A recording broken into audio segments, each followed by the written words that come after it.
নমস্কাৰ বন্ধুসকল, আজি মই আপোনালোকৰ মাজলৈ এটা ভিডিঅ' লৈ আহিছোঁ। ভিডিঅ'টো হৈছে আপোনাৰ মোবাইলত যেতিয়া কোনোবাই হোৱাটছআপত মেছেজ কৰে, তেতিয়া যিজনে আপোনাক মেছেজ কৰে তেতিয়া যদি তেওঁৰ মোবাইলত ডেলিভাৰ দেখায়, তেনেহ'লে আপোনাৰ ডাটা অন আছে। আপোনাৰ ডাটা অন থকা বুজায়, নাইবা আপুনি ইউটিউব নাইবা ফেচবুক অন্য কিবা ইণ্টাৰনেট ব্ৰাউজিং কৰি আছে। সেইকাৰণে আপোনাৰ তাত মেছেজটো ডেলিভাৰ দেখাইছে, যদিও আপুনি মেছেজটো চোৱা নাই।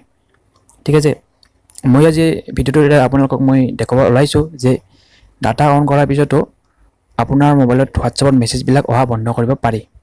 কেনেকৈ পাৰি এই ভিডিঅ'টো সম্পূৰ্ণ শেষলৈ চাই থাকিব। ঠিক আছে বন্ধুসকল, যেতিয়া আপুনি হোৱাটছআপ খুলিব, যেতিয়া আপুনি ডাটা অন কৰিব আৰু ইউটিউব নাইবা ফেচবুক খুলিব, তেতিয়া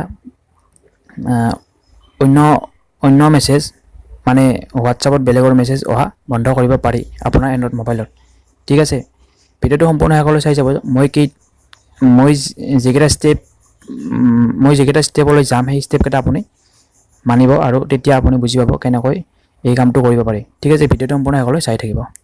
প্ৰথমে যাব লাগিব, মই কৈছোঁ ছিকিউৰিটিত যাম। মই এইটো ছিকিউৰিটিত কৈছোঁ। এই ছিকিউৰিটি আজিকালি প্ৰায়ভাগ এণ্ড্ৰইড মোবাইলত দিয়ে, মোবাইলটোৰ ছিষ্টেমৰ লগত দিয়ে, চেমচাং হওক বা অন্য কিবা হওক। এই ছিকিউৰিটিটোত তলত ডাটা ইউজেজ বুলি অপশ্যন এটা পাব। এই ডাটা ইউজেজটোত মই গৈছোঁ। যোৱাৰ পিছত ৰিষ্ট্ৰিক্ট ডাটা ইউজেজ এইটো অপশ্যন পাব। প্ৰথমতে যোনটো অপশ্যন পাইছে এইটো অপশ্যন পাব। ঠিক আছে, এই অপশ্যনটো সকলো এণ্ড্ৰইড মোবাইলত ছিকিউৰিটিত নাথাকে, মানে স্কেন য'ত কৰে, ভাইৰাছ স্কেন কৰা এইটো অপশ্যন পায়, এইটো স্কেন নাথাকে। এইটো আপুনি ক'ত পাব মই আপোনাক দেখুৱাই দিম। অপশ্যনটো মই দেখুৱাইছোঁ। যিবিলাক মোবাইলত স্কেন কৰা অপশ্যনটো মোবাইলটোৰ লগত নাহে, ছিষ্টেম এপছৰ লগত নাহে, সেইবিলাক মোবাইলত আপুনি ছেটিঙত যাব। ছেটিঙত যোৱাৰ পিছত চিম কাৰ্ড এণ্ড মোবাইল নেটৱৰ্কত যাব। যোৱাৰ পিছত ইয়াৰ ভিতৰত ৰিষ্ট্ৰিক্ট ডাটা ইউজেজটো পাব। ফাৰ্ষ্ট পাব ডাটা ইউজেজ বুলি, তাৰ ভিতৰত ৰিষ্ট্ৰিক্ট ডাটা ইউজেজটো পাব। ঠিক আছে, সেইটোত আপুনি বিচাৰিব। আৰু মই এইটো মোবাইলত দেখুৱাম। ছিকিউৰিটিত যাব, ৰিষ্ট্ৰিক্ট ডাটা ইউজেজত যাব। যোৱাৰ পিছত এনেকুৱা অপশ্যন এটা পাব, সেইবিলাক ইনষ্টল কৰা এপবিলাক পাব। ঠিক আছে, তাৰপিছত আপুনি কৰিব হোৱাটছআপ বুলি টাইপ কৰিব। WH বুলি লিখাৰ পিছত আহি যাব। হোৱাটছআপটো টাইপ কৰাৰ পিছত চিম1 চিম2 বুলি অপশ্যন এটা হ'ব। এইটো মাৰ্ক আছে, আনমাৰ্ক কৰি দিব, মানে এনেকুৱা কৰি বন্ধ কৰি দিব। ঠিক আছে, বন্ধ কৰি দিয়াৰ পিছত বেক কৰিব। আপুনি ধৰি লওক আপোনাৰ বেলেগ এটা মেছেঞ্জাৰ আছে, হাইক ধৰি লওক। হাইকটো যদি বন্ধ কৰিব বিচাৰে তেতিয়া হাইকটো বন্ধ কৰিব পাৰিব। ঠিক আছে, আৰু ৱাইফাইৰো ইয়াত WHত বন্ধ কৰি দিব। তাৰপিছত WH মানে হোৱাটছআপটো, আৰু হাইকত এইটো বন্ধ কৰি দিব। ঠিক আছে, এইটো ৰাইটৰ পৰা লেফ্টলৈ শ্লাইড কৰিলে বৰ্তমান মোবাইল ডাটাত আছে, আৰু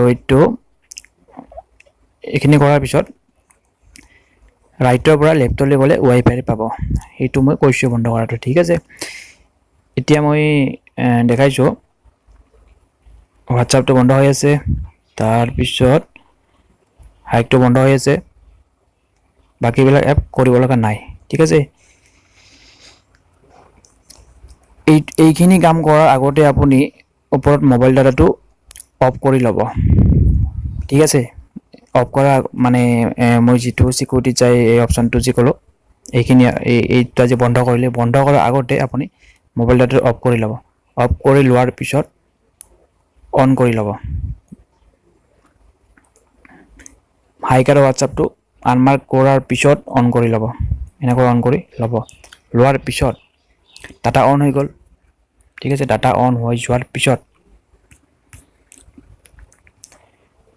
যোৱাৰ পিছত আপুনি ইয়াত ধৰি লওক ইউটিউব ভিডিঅ' চাই থাকিব পাৰিব, আৰু ফেচবুক কৰি থাকিব পাৰিব, বা আপুনি ইণ্টাৰনেট যি খুলিব পাৰিব।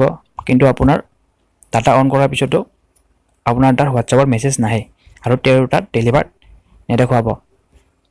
ঠিক আছে, যদি এই ভিডিঅ'টো ভাল লাগিছে এই চেনেলটো ছাবস্ক্ৰাইব কৰিব আৰু ভিডিঅ'টো আপুনি আপোনাৰ বন্ধুলৈ শ্বেয়াৰ কৰিব পাৰে, কিজানি তেওঁৰ কামত আহে।